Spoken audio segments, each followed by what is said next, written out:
Imports بڑھتی ہیں dollars ہمارے زیادہ خرچ ہوتے ہیں, ڈالر کم ہو جاتے ہیں.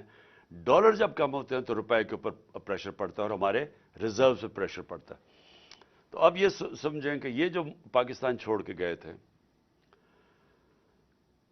اور ہم جو پاکستان چھوڑ کے گئے تھے, یہ جو ہمیں انہوں نے رجیم چینج پہ کیا تھا, تو اس وقت پاکستان کی 2022 میں 2021 میں پاکستان کے جو جی ڈی پی دولت میں اضافہ ہو رہا تھا وہ 5.7% تھا, اور جو ہمارا 2022 تھا چوتھا سال تھا اس میں 6% تھا.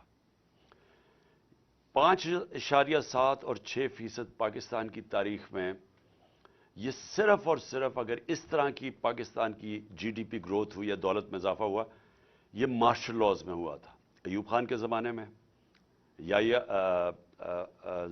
جنرل ضیاء کے زمانے میں اور جنرل مشرف کے زمانے میں. یہ کیوں ہوا تھا ان کے دور میں؟ کیونکہ ہم ان کے ساتھ ان کی 2 دفعہ جنگوں میں شرکت کر رہے تھے, افغان وار میں اور وار آن ٹیرر میں, اور اس سے پہلے ہم سیٹو اور سینٹو کے امریکہ کے ساتھ ملے ہوئے تھے پیکٹ میں کولڈ وار کے دوران جب ایوب خان کا دور تھا. صرف ان دوروں کے اندر ہماری گروتھ ریٹ اس سطح پہ پہنچی تھی کیونکہ امریکہ سے ڈالرز مل رہے تھے پاکستان کو. یہ واحد گورنمنٹ ہے جو امریکہ کے ڈالرز نہ ملنے کے باوجود اس نے 5.7 اپنے تیسرے اور 6.8 پہ ہماری اکانومی گرو کی. اور یہ یاد رکھیں کہ اس میں 2 سال کرونا آیا تھا جو ایک ایسی وبا تھی جس نے دنیا کی اکانومیز کو تباہ کر دیا تھا. ہندوستان کے حالات دیکھیں, ان کی منفی میں چلی گئی تھی گروتھ ریٹ. ایران کا دیکھیں جو ہمارے نیبرز کی بات کر رہا ہوں دنیا میں, اور ابھی تک اس کے اثرات ہیں وہ کرونا کے. تو ہمارے دور میں اس کے باوجود کہ کرونا تھی اور یہ یاد رکھیں کہ دنیا نے اکنالج کیا تھا کہ پاکستان وہ 3 ٹاپ ملکوں میں جس نے سب سے بہترین طور پہ کرونا کو مینج کیا, اور اس کے ثبوت کیا ہے کہ ہم نے اپنی اکانومی بچا لی, اپنے غربت بچا لی, اپنے روزگار بچایا لوگوں کا, اور ہمیں اپنی انڈسٹری بچا لی, اور ہم نے یہ 5.7 اور 6% پہ گرو کیا. ہماری ریکارڈ ریمیٹنسز تھی, بیرون ملک پاکستانی کو سب سے زیادہ ہمارے پہ اعتماد تھا. 31 ارب ڈالر کی انہوں نے ریمیٹنسز بھیجی جو ریکارڈ تھا. نون لیگ کی دور میں 19.6% ریمیٹنسز تھی, ہم نے ادھر سے لے کے گئے 3.5 سال میں 32 ارب ڈالر پہ. ہمارا جو ڈیفیسٹ چھوڑ کے گئے ہم, اس کے باوجود کہ تیل کی قیمتیں ریکارڈ کی پرائس پہ تھی, ساری چیزیں مہنگی ہو گئی کرونا کی وجہ سے, سپلائی شارٹیجز کی وجہ سے, اس کے باوجود ہم جو جی ڈی پی چھوڑ کے گئے تھے کرنٹ اکاؤنٹ بیرونی ڈیفیسٹ وہ 4% تھا. نون لیگ چھوڑ کے گئی تھی 5.8% جب تاریخی سب سے کم تیل کی قیمتیں تھیں. ہماری گندم 27.5 ملین ٹن ہماری گندم تھی جو کہ ریکارڈ تھا پاکستان کی تاریخ میں. ہماری جو چاول تھا وہ 9.3 ملین ٹن تھا جو ریکارڈ تھا. ہمارا جو مکئی تھی وہ 9.6 ملین ٹن تھی, وہ ریکارڈ تھی. اور ہماری آخری سال میں جو گنا تھا وہ تقریباً 90 ملین ٹن تھا جو کہ ریکارڈ تھا. جو ان کی بجلی کی جنریشن تھی, اب یہ سمجھیں انہوں نے بجلی جو کانٹریکٹ سائن کیے تھے پاور جنریشن کے نون لیگ نے, اس میں یہ تھا کہ اگر ہم بجلی خریدیں یا نہ خریدیں ہمیں کیپیسٹی پیمنٹس پہ دینے پڑتے تھے. یعنی ایک بجلی گھر کو جو انہوں نے جب ان کو کانٹریکٹ دے دیا, انہوں نے جو سیٹ اپ کیے, اس میں سے اگر پاکستان بجلی خریدے یا نہ خریدے پیسے پورے دینے پڑتے تھے جس کو کیپیسٹی پیمنٹس کہتے ہیں. تو اس کے لیے اگر آپ جب تک ہم بجلی, اور انہوں نے اتنے زیادہ بنا دیے, کیپیسٹی اتنی زیادہ کر دی, ہمارے پاس ملک کے پاس طور طریقہ ہی نہیں تھا وہ بجلی استعمال کرنے کا, ہمارے میں کیپیسٹی نہیں تھی, پیسے ہم پھر بھی ان کو دے رہے تھے. تو اس کا مطلب بجلی کی کنزمپشن بڑھائی جائے تاکہ ہم کم از کم ہمارے پاس آمدنی آئے وہ ان کو پیسے دینے کی.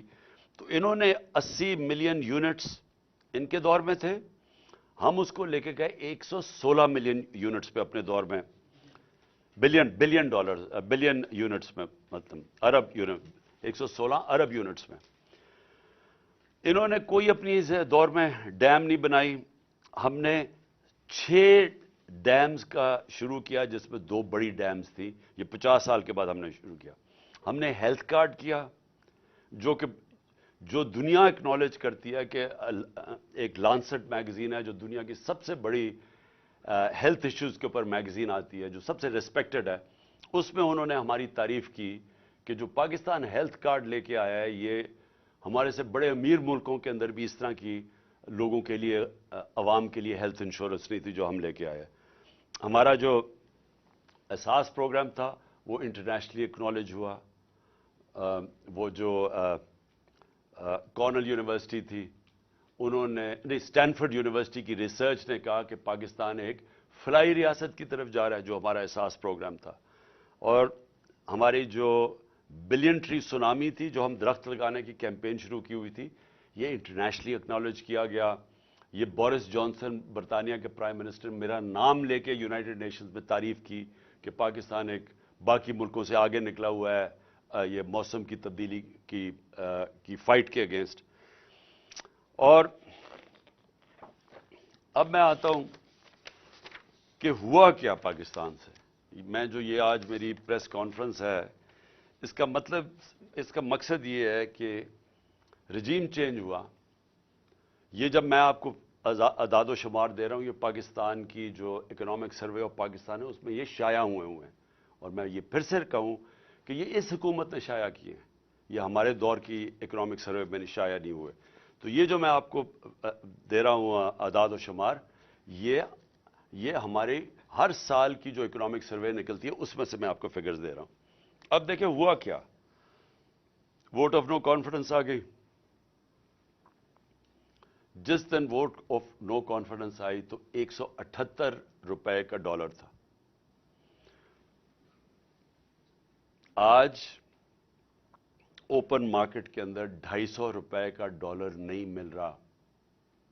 آج آفیشل ریٹ ہے 224 روپے ڈالر کی۔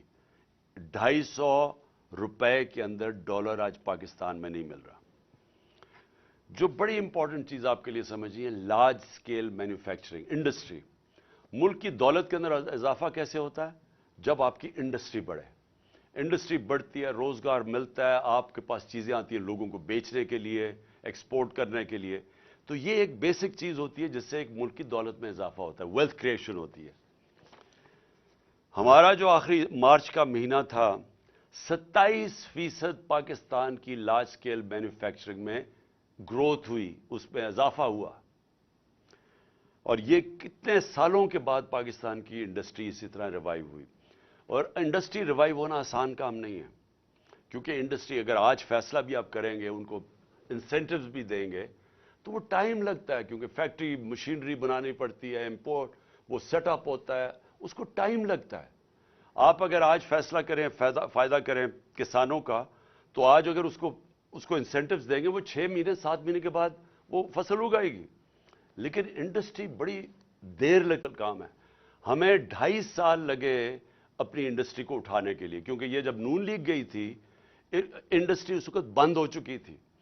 فیصل آباد کے اندر جو فیکٹریاں تھیں ٹیکسٹائل کی، ان کو ریل اسٹیٹ کے اندر وہ بدل رہے تھے، تو اور بے روزگاری تھی۔ ہمارے جو یہ مارچ کی اب میں بات کر رہا ہوں، ٹیکسٹائل کا مزدور نہیں مل رہا تھا فیصل آباد میں، باہر سے لوگوں کو مزدوروں کو منگوانا پڑتا تھا۔ ریکارڈ ہماری جو یہ 27.7 پہ ریکارڈ ہماری انڈسٹری بڑھ رہی تھی، جو آج 0.4% پہ پہنچ چکی ہے، ادھر سے گر کے یہاں پہنچ چکی ہے۔ یہ اکتوبر کی فگرز ہے۔ سب سے زیادہ شور مچایا ہوا تھا مہنگائی کا، کہ جی مہنگائی مارچ آ گئی، عمران خان نے مہنگائی کر دی، قتل کر دیا لوگوں کو۔ مجھے افسوس سے کہنا پڑتا ہے کہ وہ چینلز جو آج چپ کر کے بیٹھی ہوئی ہیں، سناٹا چھایا ہوا ہے وہاں، بول نہیں رہے، وہ ان کو عمران خان کی گھڑی کی پڑی ہوئی ہے۔ یہ بھی پہلی دفعہ ہوا کہ میں اپنی گھڑی بیچوں، اس کے اوپر ہی شور مچ گیا ہے میری ذاتی گھڑی ہے, میں اسے بیچوں, میں جو مرضی کروں اسے. اس کے اوپر کوئی بات نہیں کر رہا کہ آج لوگوں کا جو معاشی قتل ہو رہا ہے. ہمارے دور میں مائک جا رہا ہوتا تھا سب کے سامنے, اچھا جی بتائیں کتنی مہنگائی ہے, کتنی تکلیف ہے, چن چن کے. آج کیوں نہیں جا رہے؟ آج ذرا یہ سنیں کہ ہمارے دور میں جب لوگوں کے پاس جا رہے تھے مہنگائی کتنی تھی, تو انفلیشن تھی 12.5%. اس پہ جناب بلاول بھٹو نے اتنا جوش میں کہ میں مہنگائی مارچ کرنے لگا ہوں, میں کانپے ٹنگ دیں گے اسلام آباد میں پہنچ کے. تو آج مہنگائی کدھر پہنچی ہے؟ 24% کے اوپر. دگنی ہے آج مہنگائی اس دور کی. کوئی کسی کو فکر نہیں ہے کہ مہنگائی میں کیا ہو رہا ہے. 50 سال میں سب سے زیادہ مہنگائی ہے آج پاکستان میں. کتنے لوگ یہ, کتنے وہ میڈیا ہاؤسز اپنے ضمیر جگائیں. پیسہ سب کچھ نہیں ہے. پیسے کے پیچھے چوروں کی نہ مدد کریں. اس ملک میں چوروں کا نہ بچائیں اپنے پیسے ضمیر بیچ کے. آج دگنی مہنگائی ہے. اور کون سی قیامت آ گئی کہ تب سے اور اب میں کتنا مہنگائی اصل تو ہوئی تھی تیل کی وجہ سے. ہم کیوں پھنسے ہوئے تھے؟ امپورٹڈ مہنگائی تھی. دنیا میں تیل کی قیمت بڑھ گئی تھی, کرونا کی وجہ سے سپلائی شارٹیجز تھے. تو آج انٹرنیشنل مارکیٹ میں تیل کی قیمت کیا ہے؟ $80 سے بھی نیچے آ گئی ہے. آج $70 اور $80 کے بیچ میں قیمت ہے. ہمارے دور میں $103 سے $115 تک تیل کی قیمت تھی, جس کی وجہ سے ہمیں مشکل پڑی ہوئی تھی مہنگائی روکنے کے لیے. تو ہم جب کہتے تھے کہ باہر سے مہنگائی ہے تب تو کوئی نہیں سنتا تھا. اور آج یہی لوگ جب کہ نیچے آ چکی ہے تیل کی قیمت اور آج مہنگائی اسمانوں پہ ہے, آج سناٹا ہے. آج ہمارے دور میں جو پٹرول اور ڈیزل تھا وہ $150 لیٹر پہ تھا. آج کوئی $234 پہ ایک ہے, 224 پہ ایک ہے, 236 پہ ڈیزل ہے. تو آج کیوں نہیں, جب ڈالر نیچے, جب تیل نیچے آ گیا ہے تو آج کیوں نہیں کسی کو فکر کہ لوگوں کی کمر توڑ دی ہے یہ پٹرول اور ڈیزل کے اسمانوں پہ قیمت گئی ہے جو عام آدمی کو افیکٹ کرتی ہے. پھر جو اب میں خطرناک چیزیں آپ کو بتانے لگا ہوں کہ دیکھیں ہمارا مسئلہ کیا ملک کا. ہمارا مسئلہ یہ ہے کہ یہ جو 2 خاندان 30 سال سے بیٹھے ہوئے تھے اور اس سے پہلے ملٹری ڈکٹیٹرز تھے, 60 کی دہائی کے بعد کبھی کسی پاکستان کی حکومت نے زور نہیں لگایا ایکسپورٹس بڑھانے میں. جب تک آپ ایکسپورٹس نہیں بڑھائیں گے ڈالرز ملک میں کیسے آئیں گے؟ نون لیگ کے پچھلے 5 سال میں ایکسپورٹس 0 بڑھی ہیں. 5 سالوں میں ان کی ایکسپورٹس نہیں بڑھی. تو جب ایکسپورٹس نہیں بڑھیں گی, مجھے آج تک یہ نہیں سمجھ آئی کہ ملک کی دولت میں کیسے اضافہ ہوگا. کیسے ایشیا ٹائیگر بنا دیں گے تو لاہور کو پیرس میں بنا دیں گے. جب تک آپ کی ایکسپورٹس نہیں بڑھیں گی وہ ملک کبھی بھی وہ ترقی نہیں کر سکتا, اس کی دولت میں اضافہ نہیں ہو سکتا. چائنا جو آج ایک اکنامک سپر پاور ہے, انہوں نے اپنی ایکسپورٹس, آج ان کی پتہ نہیں $2,000 ارب کی ایکسپورٹس ہیں. ہماری آج ایکسپورٹ جب ہمیں ملا تھا پاکستان تو $24 ارب کی ایکسپورٹس تھی 22 کروڑ پاکستانیوں کی, اور ہمیں فخر ہے کہ ہم اس کو لے گئے $33 ارب پہ, کیونکہ وہ بھی بڑا زور لگا کے, کیونکہ کرونا تھا. کرونا کی وجہ سے دنیا بند ہوئی تھی, 2 سال تو چائنا بند رہا ہے, تو اس کے باوجود ہم $33 ارب. تو ایکسپورٹس کے اوپر کبھی کسی نے زور لگایا نہیں ہے. تو آج پاکستان کے اندر جو خوفناک بات کیا ہے کہ ہماری ایکسپورٹس گرنی شروع ہو گئی ہے. جو ہماری ایکسپورٹس بڑھ رہی تھیں اور جو ریکارڈ پہ پہنچی تھی, اور ہمارا خیال تھا کہ اگر ہم رہتے تو وہ $38 ارب پہ پہنچ جانی تھی, وہ اب ہر مہینے 18% ایکسپورٹس پاکستان کی گر رہی ہیں. تو بجائے دولت میں اضافہ ہونے کے وہ نیچے آ رہا ہے. جو ہماری ریمیٹنسز ہیں, جو ہمارا جو اوورسیز پاکستانی پیسے بھیجتے ہیں, ایک تو ان کو اعتماد نہیں ہے اس حکومت پہ, دوسرا اور وہ ہے کہ ہمارا روشن ڈیجیٹل اکاؤنٹ جس میں اوورسیز پاکستانی پیسے وہ کم ہونے شروع ہو گئے ہیں. پاکستانیز نے اپنا پیسہ نکالنا شروع کر دیا اوورسیز پاکستانی نے. اور دوسرا کہ جب اتنا بڑا فرق آ جائے آفیشل ڈالر کی ریٹ میں اور مارکیٹ ریٹ میں، تو وہ تو ایک دم سیدھا ہی اس کا فرق پڑے گا ریمیٹنسز میں. تو جب ڈالر ہمارے ملک میں کم آنے شروع ہو جائیں تو اس سے سب سے بڑا سوال یہ ہوتا ہے کہ اب ہم اپنے قرضوں کی قسطیں کیسے ادا کریں گے؟ اگر ہم جو کوشش پوری پالیسی تھی کہ ڈالرز ہمارے بڑھیں، ریمیٹنسز بھی آئیں اور ایکسپورٹس ہماری بڑھیں جو بڑھ رہی تھی، اور پھر ہماری کوشش یہ تھی کہ آئی ٹی کی ایکسپورٹس بڑھائیں جو 75% ہم نے بڑھائی تھی، جو فیوچر ٹیکنالوجی کا ہے، اور اس کے علاوہ جو انویسٹمنٹ لے کے آنی تھی، جو ہم نے اسپیشل اکنامک زونز بنائے ہوئے تھے جدھر سے ہم نے انویسٹمنٹ لے کے آنی تھی، اور چائنا سے ہماری بڑی آگے بات چل چکی تھی. بدقسمتی سے چائنا نے 2 سال پھر سے بند ہو گیا چائنا. تو جو وہ چائنا آنا جانا ہی ناممکن ہو گیا، ان کی جو کوارنٹین لاز ایسے تھے. تو جو ہم نے ان سے اپنی اسپیشل اکنامک زونز میں انویسٹمنٹ کروانی تھی، اس سے بھی ہمارے ڈالر کی انٹیک بڑھانی تھی. تو اب نہ انویسٹمنٹ آ رہی ہے، ایکسپورٹس ہماری نیچے جا رہی ہیں، ریمیٹنسز ہماری نیچے جا رہی ہیں، ڈالرز ہمارے کم ہو رہے ہیں، قرضے ہمارے بڑھتے جا رہے ہیں. تو قسطیں کس نے ادا کرنی ہے؟ آج جدھر پاکستان کھڑا ہے، ہم یہ کیسے قسطیں ادا کریں گے؟ اور یہ میں پھر سے اسی پہ آ گیا ہوں کہ مجھے آج کیوں خطرہ ہے، کیوں ہماری طرح کے لوگوں کو خطرہ ہے اور فکر پڑی ہوئی ہے، اور کیوں ان کو نہیں فکر. میں سب سے پوچھتا ہوں، اپنی اسٹیبلشمنٹ سے پوچھتا ہوں، اپنے ہر طبقے کے پاکستانی سے پوچھتا ہوں کہ کیا آپ کو فکر نہیں ہے کہ اب پاکستان کدھر جا رہا ہے؟ میں جب الیکشنز کی بات کرتا ہوں، میں الیکشنز کی اپنی ذات کے لیے نہیں بات کر رہا، میں تحریک انصاف کے لیے نہیں بات کر رہا. تحریک انصاف نے تو جب بھی یہ الیکشن کروائیں گے انشاءاللہ، جس طرح کی پبلک سپورٹ ہے آج پی ٹی آئی کی، پاکستان کی تاریخ میں کسی پولیٹیکل پارٹی کی نہیں تھی.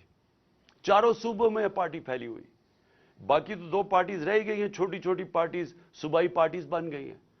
تو انہوں نے تو جب بھی الیکشنز ہو ہم نے جیتنا ہے. تو ہمیں یہ نہیں فکر کہ اگر الیکشن ٹائم پہ ہوں گے تو ہمیں کوئی فرق پڑ جائے گا. مجھے خوف آ رہا ہے کہ جتنی دیر اب یہ گورنمنٹ چلے گی، اس ملک کا جو معاشی بحران ہے وہ بڑھتا جائے گا. اور وہ کیوں بڑھے گا؟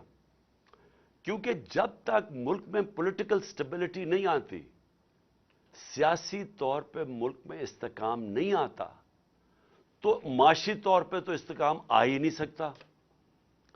ساری دنیا کی کامن سینس ہے کہ معیشت تب ترقی کرتی ہے جب سرٹنٹی ہوتی ہے، جب استحکام ہوتا ہے. میں اگر آج بزنس مین ہوں، میں آج ایک انویسٹر ہوں، میں تو تب پیسہ لگاؤں گا جب مجھے پتا چلے گا کہ یہ 4-5 سال کی حکومت چل رہی ہے، اور میرا آج اگر پیسہ لگاؤں گا تو 2-3 سال کے بعد جب مجھے اس کا نفع آنا شروع ہوگا. مجھے جب یہی نہیں پتا کہ 6 مہینے میں کیا ہوگا اور اگلے 8 مہینے میں کیا ہوگا، کون پیسہ لگانے لگا ہے؟ اوپر سے پاکستان کی، جس طرح میں نے کہا، جب کریڈٹ ریٹنگ ہی گر گئی ہے، جب پاکستان کے رسک ڈیفالٹ اتنی 100% تک پہنچ چکی ہے، تو کسی نے پیسہ ہی نہیں دینا. نہ کسی کمرشل بینک نے پیسہ دینا ہے، نہ کسی انویسٹر نے آنا ہے. تو یہ تو ان کے پاس تو اب کوئی روڈ میپ ہی نہیں ہے.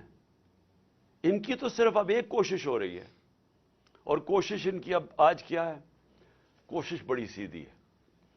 کوشش ہے کہ نہ میچ اب یہ کھیل نہیں سکتے. 36 جو بائی الیکشنز ہوئے تھے ان میں سے 29 پاکستان پی ٹی آئی جیت گئی ہے.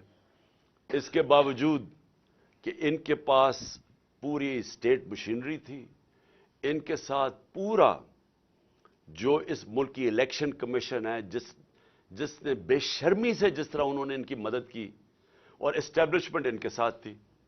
ہمیں کہا گیا تھا نا جی سلیکٹڈ ہے، تو اب تو کسی میں شک نہیں ہونا چاہیے نا کہ کون سلیکٹڈ ہے. جس کے ساتھ، ان سب کے ساتھ، سارے ملک کے جو بھی اس ملک کے پاور ہاؤسز تھے وہ ان کے ساتھ کھڑے تھے. اس کے باوجود 75% by elections P T I جیتی ہے. اب اس خوف سے انہوں نے الیکشن نہیں کروانے. نواز شریف وہاں باہر بیٹھا ہوا ہے، اس نے وہ الٹا لٹک جائے گا، الیکشن نہیں کروائے گا، کیونکہ اسے پتا ہے الیکشن میں رزلٹ ان سے بہت برا ہونا ہے. لہٰذا یہ ڈیلے کرنا چاہتے ہیں. ان کی تو اگر کوشش ہو تو یہ تو اس سے بھی آگے جانا چاہتے ہیں. تو اگر یہ الیکشن نہیں ہوگا